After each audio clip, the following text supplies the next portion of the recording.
Už dlho som pre vás chcela natočiť, čo nosím vo svojej kabelke. Ja milujem tento staromodný formát a milujem sa pozerať, ako ľudia žijú, čo majú v akom šuflíku, ako majú zariadené byty. Tak sa poď pozrieť, čo nosím ja vo svojej kabelke každý deň. Takže moja kabelka dňa je táto perforovaná oranžová Chanelka. Odkedy mám predĺžené vlasy, rozhodne nosím v kabelke hrebeň. Tangle Teaser je niečo, s čím mám najlepšiu skúsenosť a ja sa takto celý deň prečesávam, takže určite potrebujem so sebou nosiť kefu. Keď mám väčšiu tašku a mám chuť na content, určite si so sebou berem aj svoj foťačík. Toto je ten zázrak, ktorý robí krásny, vyblískaný content v akýchkoľvek svetelných podmienkach.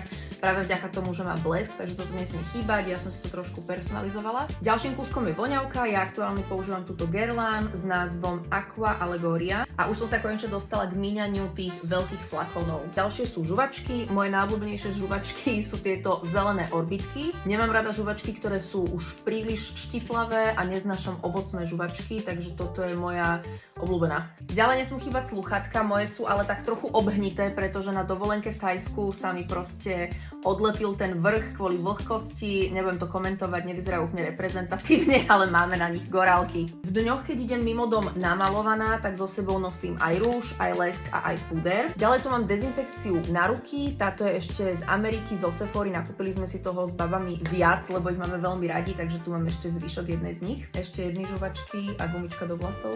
Samozrejme nesmú chýbať ani doklady. Toto je moja normálna peňaženka, len tým, že je väčšia, tak nezaberám tým miesto v nejakých menších taškách. Vždycky si zoberiem iba vodičák a občiansky, to si hodím do kabelky.